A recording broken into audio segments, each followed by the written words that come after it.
Bonjour à tous et bienvenue dans la matinale du NASA de l'église du Nazaréen. J'espère que vous avez bien dormi et si ce n'est pas le cas, alors sachez que Dieu restaure, Dieu relève. Prions. Père éternel, merci pour cette nuit, merci pour le souffle de vie que tu nous accordes, merci pour ta présence, merci pour chacun de tes bienfaits. Maintenant, dirige-nous dans ta parole et qu'elle nous fasse du bien tout au long de cette semaine. Au nom de Jésus, Amen. Vous connaissez l'émission Patron Incognito? Vous savez, c'est une émission dans laquelle le patron d'une grande entreprise, il va se déguiser et il va se faire embaucher comme stagiaire dans sa propre entreprise pour voir par lui-même ce qui va, ce qui ne va pas dans l'entreprise. Bien souvent, dans ces entreprises, les employés ont entendu parler du patron, ils savent qu'il y a un patron, mais ils ne l'ont jamais vu ou alors très peu vu. Alors, ils ne le reconnaissent pas toujours. Du coup, certains, pendant le reportage, vont avoir un bon comportement et d'autres vont un petit peu enfreindre les règles, ne pas respecter les procédures. Et ce n'est qu'à la fin qu'ils vont découvrir que c'était leur patron. Et là, certains vont être récompensés et d'autres vont se faire remonter les bretelles ou se faire déplacer, etc. Et pendant le reportage, il arrive souvent que l'employé critique le stagiaire sans savoir qu'il s'agit de son patron. Je vous raconte tout ça parce qu'il y a une histoire qui m'a interpellée dans la parole de Dieu. Et c'est l'histoire de la crucifixion de Jésus. Vous connaissez bien cette histoire. Lorsque Jésus est entre les mains de Pilate et que Pilate dit au peuple qu'il ne trouve aucun crime en Jésus. Mais le peuple va répondre « Crucifie, crucifie ». Et notre passage se trouve d'ailleurs en Jean 19, du verset 17 au verset 22. Donc, juste après que le peuple ait dit « Crucifie-le, crucifie-le ». Jean 19, 17 à 22. Jésus, portant sa croix, arriva au lieu du crâne, qui se nomme en hébreu Golgotha. C'est là qu'il fut crucifié, et deux autres avec lui, un de chaque côté, et Jésus au milieu. Pilate fit une inscription qu'il plaça sur la croix, et qui était ainsi conçue. Jésus de Nazareth, roi des Juifs. Beaucoup de Juifs lurent cette inscription, parce que le lieu où Jésus fut crucifié était près de la ville. Elle était en hébreu, en grec et en latin. Les principaux sacrificateurs des Juifs dirent à Pilate, n'écris pas roi des Juifs, mais écris qu'il a dit je suis le roi des Juifs. Pilate répondit, ce que j'ai écrit, je l'ai écrit.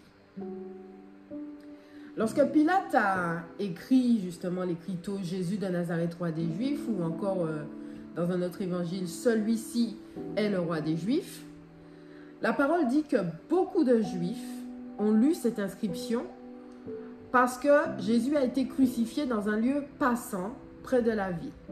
En plus, le texte était rédigé dans les 3 langues de l'époque. Ça faisait déjà 33 ans que Jésus était sur terre. Il avait déjà accompli tellement de choses, tellement de miracles. Il avait déjà transformé tellement de vies, guéri tellement de malades. Et je crois que dans la parole, on n'a qu'une partie de tout ce qu'il a pu faire. Franchement, je pense qu'à l'époque, tout le monde avait entendu parler de Jésus au moins une fois. Au moins une fois. Tout le monde avait entendu parler de ses actions et surtout de qui il était, son caractère, le bien que sa présence pouvait apporter. Alors oui, sa présence a souvent aussi dérangé. Mais combien de personnes ont pu témoigner du bouleversement de leur vie rien qu'en ayant croisé Jésus ou en ayant échangé quelques mots avec lui? Le plus triste dans cette histoire, c'est que ça faisait des décennies et des décennies que le peuple juif attendait son Messie. Dieu, dans son amour infini, a envoyé son Fils unique, Jésus, qui est le Messie, pour un peuple élu, mais ils ne l'ont pas reconnu en tant que Messie, en tant que roi. Ils l'ont rejeté et ils ont dit « Crucifie-le, crucifie-le ». Et quand je dis qu'ils n'ont pas reconnu, il y a deux dimensions dans la reconnaissance. La première dimension, c'est qu'ils ne l'ont pas reconnu dans le sens où on va dire « Ah, c'est un tel qui est là. C'est le Messie que Dieu a envoyé. » Et puis la deuxième dimension, qui est plus profonde, consiste à élever, à honorer quelqu'un, à attester que cette personne a une place importante. Eh bien, ils ne l'ont pas reconnu non plus en tant que roi. D'ailleurs, on sait qu'ils l'attendent toujours. Je ne pourrais pas dire si Pilate était convaincu que Jésus était roi. Mais ce qu'il avait entendu, ce qu'il avait pu voir de Jésus et le temps qu'il a passé avec lui avant la crucifixion, les mots peut-être qu'ils ont échangés, ont déclenché en lui une certaine crainte pour la personne de Jésus, en qui d'ailleurs il dit qu'il n'a trouvé aucun crime. En tout cas, c'est ce qu'on pourrait penser en lisant le texte. Ça ne lui a posé aucun problème de dire que Jésus était le roi des Juifs. Bon, ça vaut ce que ça vaut quand on sait que Pilate était romain. Certains théologiens disent que le texte aurait été adouci pour diminuer la responsabilité de Pilate et, à l'inverse, reporter toute la responsabilité sur les Juifs. Parce que si ça avait été l'inverse, certainement les écrits auraient été censurés par l'Empire romain. Mais en réalité, il paraîtrait que Pilate était quelqu'un de très cruel. Moi, je pense, et je crois d'ailleurs, que la réponse se trouve au verset 11, un peu plus haut. Lorsque Jésus dit à Pilate, « Tu n'aurais sur moi aucun pouvoir s'il ne t'avait été donné d'en haut. » Bref. La question aujourd'hui, celle que j'ai envie de poser aujourd'hui, elle est pour chacun de nous. Pourquoi avons-nous du mal à reconnaître Jésus? Et pourquoi n'arrivons-nous pas à donner à Jésus la reconnaissance qui lui est due? Pourquoi? Quand nous entendons cette voix qui nous parle, pourquoi avons-nous du mal à identifier Jésus, à savoir si c'est lui ou si c'est un autre? Pourquoi avons-nous du mal à dire que c'est Jésus qui nous fait grâce? Pourquoi disons-nous que Jésus est notre roi et notre Seigneur et agissons-nous comme s'il ne l'était pas? Pourquoi des personnes qui n'ont pas accepté Christ ont parfois de meilleurs comportements que nous qui le connaissons? Ou devrais-je dire, pourquoi avons-nous de pires comportements parfois que ceux qui ne connaissent pas Jésus? Pourquoi avons-nous du mal à adorer en esprit et en vérité? Pourquoi est-ce que Jésus n'est pas plus visible dans nos vies? Pourquoi avons-nous du mal à faire de plus grandes choses que Jésus? Pourquoi avons-nous peur? Pourquoi nous nous inquiétons sans arrêt? Pourquoi notre cœur est-il si dur? Pourquoi nous avons du mal à aimer? Et pourquoi nous avons du mal à aimer ceux qui ne sont pas aimables? Pourquoi sommes-nous toujours insatisfaits? Pourquoi? Vous pouvez ajouter toutes les questions possibles et imaginables. Mais je crois qu'il n'y a qu'une seule réponse. Nous avons besoin de connaître Dieu, Jésus, le Saint-Esprit. Nous avons besoin de mieux connaître Dieu, Jésus et le Saint-Esprit. Si les Juifs avaient pris le temps d'apprendre à connaître Jésus, ils l'auraient certainement reconnu en tant que Messie. Ils ont pourtant passé beaucoup de temps dans son entourage, sans jamais vraiment passer du temps avec lui, en intimité. Alors, malheureusement, ils ne l'ont pas laissé les rendre meilleurs et ils n'ont pas compris qu'il était venu pour eux. Qui n'a jamais jugé les Juifs? Même un tout petit peu en lisant tous ces récits. C'est tellement facile de le faire. Mais en réalité, nous ne sommes pas meilleurs qu'eux. Pour reconnaître quelqu'un qui passe, il faut déjà l'avoir connu. Donc pour reconnaître que c'est bien Jésus qui est là, qui nous parle, nous devons apprendre à le connaître. Et dans la dimension plus profonde de la reconnaissance, ben c'est pareil. Si les Juifs avaient pris le temps de connaître Jésus réellement, ils auraient vu en lui son potentiel divin, royal. Ils auraient compris son autorité, sa souveraineté. Ils auraient vécu son amour pour eux. Ils auraient pu l'élever au rang de roi dans leur vie, le reconnaître en tant que tel.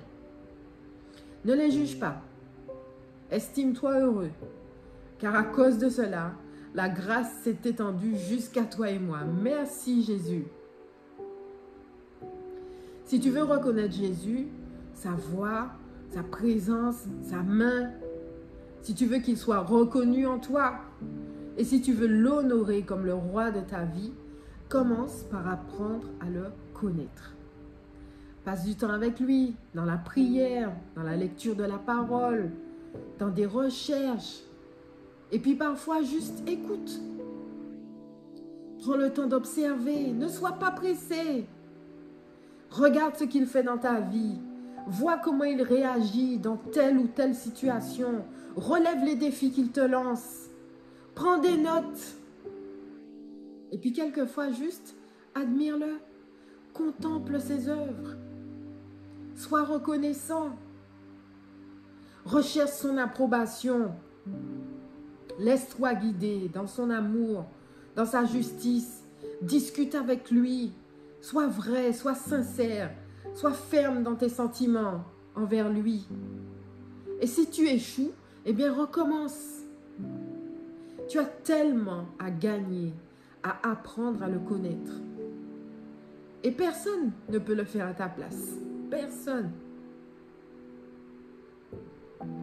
À la fin de l'émission Patron Incognito, il arrive que le patron et l'employé qui a été le tuteur tissent des liens très spéciaux parce qu'ils ont passé ensemble un moment intense, chargé d'émotions, de confidences, de partage, de conseils. Et lorsque le patron retrouve son apparence normale, l'employé reconnaît son patron en tant que tel. Et le patron, à son tour, apporte à son employé une reconnaissance particulière qui peut se manifester par un poste plus important, une augmentation de salaire ou par l'amélioration de ses conditions de travail. Tu n'as même pas idée de toutes les faveurs, de toutes les bénédictions, de toute la force, toute la puissance, toutes les restaurations, toutes les guérisons, tous les bouleversements, les transformations, toute la reconnaissance qui te sont réservées en apprenant à connaître Jésus. Prions. Dieu de toute grâce, toi qui es merveilleux, magnifique, tout-puissant, souverain, excellent, toi qui nous as aimés par-dessus tout, toi qui as envoyé ton Fils unique Jésus pour nous délivrer, nous sauver, toi qui as tout mis en place, toi qui as tout accompli, nous prions que tu nous aides, Éternel, à mieux te connaître, à passer du temps avec toi, à te chercher, à chercher ton approbation, à comprendre qui tu es, ton caractère, à te faire confiance, afin que nous puissions non seulement reconnaître quand tu nous parles, comme des brebis qui connaissent la voix de leur berger, mais aussi à te reconnaître en tant que roi et seigneur de nos vies et à avoir l'attitude qu'il convient d'avoir lorsque nous sommes tes enfants. Que tu nous fasses grâce et que tu nous donnes la volonté, la motivation, le désir d'apprendre à te connaître chaque jour davantage. Et que toute la gloire te revienne au nom de Jésus-Christ. Amen. Merci Seigneur. Si tu as aimé cette vidéo, n'hésite pas à la partager avec d'autres pour qu'elle leur fasse aussi du bien. Si tu ne connais pas encore Jésus et que tu ne l'as pas encore accepté, mais que tu désires qu'il fasse partie de ta vie, qu'il devienne ton roi, ton Seigneur, celui qui va te guider chaque jour. Alors, tu verras juste après cette petite vidéo une prière que tu pourras faire sincèrement pour pouvoir l'accepter. Et puis, il y aura aussi les numéros de nos pasteurs si tu souhaites discuter, les joindre, il n'y a pas de souci. Si tu as déjà une église, alors c'est merveilleux, continue d'adorer ton Dieu. Et si tu n'en as pas encore, sache que tu seras le bienvenu à l'église du Nazaréen du monde entier. Soyez tous bénis. Cette semaine, qu'elle soit bonne dans le nom de Jésus-Christ. Amen.